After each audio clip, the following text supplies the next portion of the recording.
Muy bien, de vuelta en Viva la Pepa, 20 minutos. Nos separan de las 6 de la tarde. Hoy fue la noticia, la verdad es que no tuvo en ascua todo el día, desde la mañana, que es lo que iba a anunciar Donald Trump, presidente de los Estados Unidos, a propósito de el Acuerdo de París y la participación de los Estados Unidos en ese Acuerdo de París. Después terminamos de conocer el desenlace, que consistió en que el presidente retiró a los Estados Unidos de ese acuerdo. Brevemente, el Acuerdo de París tiene que ver con el cambio climático. Tiene que ver con eso. Ahora vamos a charlar con Carlos Villalonga, que es diputado nacional por Cambiemos y miembro de la organización Los Verdes, además ecologista, para que nos cuente un poco sobre esto. Hola, diputado Nico Yacoy, buenas noches, gracias por atendernos.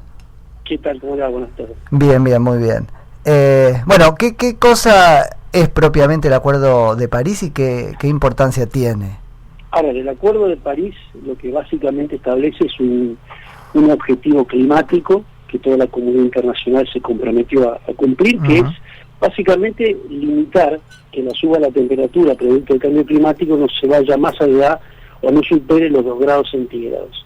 Ese es el objetivo que establece el Acuerdo de París. Después, en base a ese objetivo, cada país adopta una meta que lo hace a nivel unilateral, es decir, lo hace a nivel de compromiso nacional, es decir, no es que se la fija o se la fija el acuerdo o se la fija de algún otro modo la convención, sino que es una meta voluntaria, es una meta que adopta cada país. Por eso, digamos, la crítica que hace Trump sobre el acuerdo son falsas.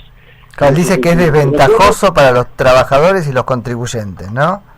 Bueno, la verdad que yo diría que son argumentos desde el punto de vista económico muy demagógicos. Yo recién veía que, por ejemplo, viste que en algún momento él en su discurso habla de que él va a defender a los ciudadanos de Pittsburgh y no a los de París. Y recién sacó un tuit el alcalde de Pittsburgh diciendo que su comunidad va a seguir trabajando acorde a los principios del Acuerdo de París y que, bueno, de algún modo rechazando lo que había dicho Trump, un poco diciendo, bueno, no en mi nombre se realiza esta decisión política que tomó Trump. Yo creo que el discurso de Trump está basado, primero, en una realidad económica que aún está puesto en cuestión por los propios economistas y los CEOs de las grandes corporaciones. O sea, son datos muy difíciles de probar y que además él pretende revivir industrias que están, yo diría, muy heridas por otras razones que no tienen que ver con el Acuerdo de París, como es el caso del carbón. Es decir, en Estados Unidos la crisis del carbón, entre otras cosas y fundamentalmente, tiene que ver con el éxito del gas natural. Es decir, el éxito que ha tenido los no convencionales y el bajo precio del gas ha hecho que eso sea el hidrocarburo o el fósil ya se ha preponderado por sobre la industria del carbón. No tiene nada que ver con el Acuerdo de París. Claro, ahí se entiende perfectamente por qué lo llamás demagógico. ¿Perdón, cómo? Ahí se entiende perfectamente por qué lo llamás una posición demagógica, porque le está diciendo a esas industrias quebradas, con esto se viene la solución, y no es. Exacto, cosa que no va a ocurrir, por eso los economistas lo advierten esto, y por supuesto que es una decisión que cuando habla del cambio climático es está absolutamente alejada de la ciencia. Así que yo creo que es una muy mala decisión que coloca en una posición pésima a Estados Unidos, y que, bueno, lamentablemente esto va a significar, sí, un cimbronazo para el impulso que venía teniendo el Acuerdo de París, pero bueno, yo creo que ahora es fundamental ver cuál es la reacción de la comunidad internacional en las próximas 24 horas. Creo que ahora, dentro de algunos minutos, iba a hablar Macron, y creo que esto va a ocurrir con varios otros líderes de distintos sectores, distintos países, y esa reacción es la que puede hacer que este anuncio, que si bien no es sorpresivo, muy malo, bueno, tenga un impacto limitado, y esperemos que esto se limite en el tiempo a los próximos 4 años del mandato del presidente Trump, y no se estima mucho más. Son 4 años claves. La verdad, estamos en tiempo de descuento. Pensemos que, como yo digo, 2 grados centígrados, ya la temperatura ha aumentado 1 grado, y con ese grado ya vemos las consecuencias que nuestro país sufre. Totalmente. Es decir, con todo el régimen de lluvias absolutamente trastocado que hoy tenemos, con una cantidad inmensa de miles y miles de hectáreas que han sido históricamente productivas, ahora permanecen de manera constante bajo el agua. Es decir, esto es una realidad que nos está golpeando tan solo con esto que puede parecer muy poco, 1 grado a nivel global. La verdad, los 2 grados es un límite casi catastrófico, porque esto va a significar el deterioro de muchos ecosistemas, y cuando digo ecosistemas pensemos que eso es de donde surge el agua, donde surgen los alimentos que de los cuales nos proveemos, ¿no? Claro. No simplemente Ahora, paisajístico, lo que estoy diciendo. No, claro, claramente. Ahora, ¿podríamos pensar que detrás de esta decisión de Trump hay un posicionamiento del gobierno de los Estados Unidos o de el equipo de Trump y del mismo de tipo científico, entre comillas, sobre que la contaminación no tiene que ver con el cambio climático, digo, o es nada más que una cosa prejuiciosa y...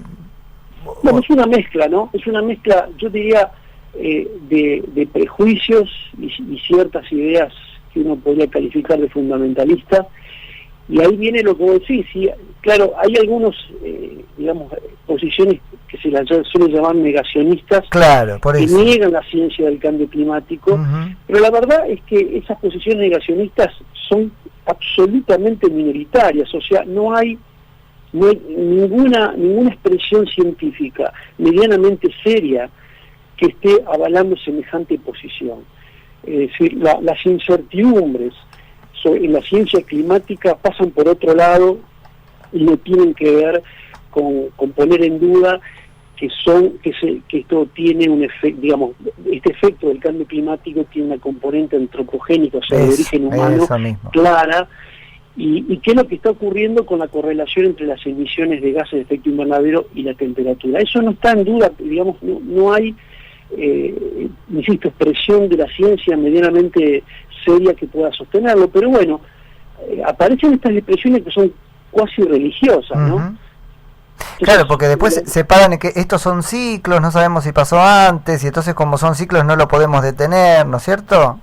Claro, pero la verdad es que esas son expresiones que no tienen ningún correlato con ninguna expresión o con ninguna, digamos, demostración científica, estadística, todo lo contrario. Es decir, lo que uno puede ver cuando mira los modelos climáticos y lo que está ocurriendo con el clima y con determinadas variables como la temperatura, aumento del nivel del mar, etcétera, se correlacionan perfectamente, con lo cual los modelos climáticos están funcionando muy bien en ese sentido. Claro. O sea que acá en esto no hay, yo diría, no hay polémicas, lo que hay son algunas expresiones, como te digo, cuasi religiosas en esto, y también algo más, porque algunos dirían, bueno, acá hay intereses del petróleo, intereses de corporaciones, y la verdad es que uno puede ver que en el ámbito de las corporaciones hoy día la ciencia climática no está en cuestión. Lo de Trump es una visión todavía mucho más precaria. Es precaria, eso mismo. Sí, mucho más precaria que pensar que esto responde a intereses. Mira, en el día de ayer, cuando fue miércoles, en el día de ayer, una asamblea de accionistas de la Exxon, digamos, una de las compañías que han sido de las más reaccionarias frente a esto, las que más han reaccionado en contra del cambio climático y que hoy están, digamos, no está en una posición negacionista precisamente, en esta asamblea han reclamado y han logrado que Exxon comience a tener un comportamiento mucho más serio en cuanto a sus principios económicos vinculados con el cambio climático. Es decir, todas las corporaciones están moviéndose en esta dirección. Por eso te digo que los dichos de Trump no están respaldados ni por la ciencia, ni por los economistas, ni por las grandes corporaciones. Por eso es una posición bastante, sí, como te decía, precaria. Ni siquiera uno podría decir esto representa al sector corporativo. Ya uno puede mirar en las redes sociales que muchos de los representantes de las corporaciones y de cámaras empresarias se están desmarcando de esta decisión. Claro. Ahora no, yo me quedé pensando lo que nos decía Cali al principio, ¿no? Esto de, bueno, vamos a ver cómo reacciona el resto del mundo, que tiene derecho de reaccionar porque los efectos de todo esto son precisamente globales, por definición. Mira, yo creo que la reacción de la comunidad internacional tiene que ser fuerte, tiene que ser rápida, digamos, hay que lograr que esto sea una decisión que quede aislada, claro, lo más, yo diría, encapsulada posible. Políticamente, porque no la podemos aislar en términos de sus efectos nocivos sobre el medio ambiente, ese es el drama. No, por supuesto, desde ya, lo que tenemos que tratar es que políticamente no tenga un efecto dominó, claro, como lo tuvo el caso de la decisión de Bush cuando en el año 2001 decidió salirse del protocolo de Kioto, que lo demoró, sí, prácticamente. Estados Unidos logró demorar 7 años la puesta en vigencia del protocolo de Kioto y después quedó totalmente debilitado. Uh-huh. El Acuerdo de París en menos de un año estuvo en vigencia. Esto habla del ímpetu y la decisión política de la comunidad internacional. En menos de un año, uh-huh, se logró ratificar el número suficiente de países como para que esto entre en vigencia. Por eso, en este momento, esta es una posición muy aislada de Estados Unidos. O sea, la verdad, hay 3 países que, bueno, no lo habían firmado, que es Nicaragua y Siria, uh-huh, y ahora sería Estados Unidos. Fíjate, sí, en qué posición, sí, coloca Estados Unidos. Totalmente. Ahora, claro, siendo todo esto, digamos, como es en general el derecho internacional, una autolimitación, se va uno y todo el mundo puede querer escaparse de ese corset.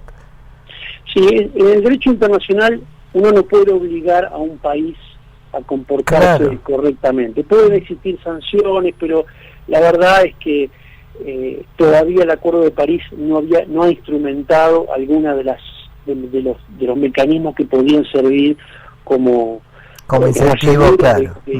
Sí, que obligue o que pudiera haber algún tipo de represalia. Nada de eso ocurrió todavía, por lo tanto no va a haber sanciones, entre comillas, en este sentido. La sanción tiene que venir desde el punto de vista político. Creo que, insisto, a un liderazgo muy deteriorado como que venía Estados Unidos, que tiene Estados Unidos en la actualidad, esto es un golpe durísimo. Yo creo que la posición de Estados Unidos hoy en el mundo es muy débil en este sentido, ¿no? Creo que esta decisión ratifica un declive pronunciado, que no es bueno porque... Y un ensimismamiento, es otra... ¿no? Totalmente, y es otra de dimensión del ensimismamiento de Estados Unidos, ¿no? De encerrarse en sí mismo, porque en definitiva es eso. Así que, bueno, ahora vamos a ver cómo fundamentalmente reacciona Europa, cómo reacciona Rusia. China ya ha advertido que China va a permanecer. Sí. Es muy paradójico. Porque hoy día aparece China como con un gran liderazgo en defensa del multilateralismo. Esto es insólito. Sí, es insólito. Por la historia de China, por el tipo de país que es increíble, uno no lo hubiera esperado nunca, pero la verdad, hoy, por ejemplo, en esta materia, China está cumpliendo un rol de liderazgo que bueno, Estados Unidos, ya vemos, lo está seguro. Una bandera que le regaló Trump, claro. Absolutamente, por nada, insisto, porque si esto tuviese algún tipo de realismo en lo que dice el presidente de Estados Unidos en cuanto a la defensa del trabajo, la economía de Estados Unidos, todo lo contrario. Insisto, la verdad son expresiones que buscan, bueno, agitar los sentimientos nacionalistas y por supuesto que uno entiende que mucha gente que está o sin empleo o dañada o con situación económica precaria pueda tener o pueda escuchar estos discursos con expectativa. Pero un líder político tiene que estar por encima de eso y estar pensando en las verdaderas soluciones. Esto no es una solución para las comunidades que hoy están económicamente deprimidas en Estados Unidos. Cali, muy claro y te agradecemos por eso muchísimo. Bueno, saludo grande. Muchas gracias a ustedes, un abrazo. Era Carlos Villalonga, que es diputado nacional por Cambiemos y miembro de la organización Los Verdes. Radio Concepto, Ciudad de Buenos Aires, FM 95.5, periodismo en FM.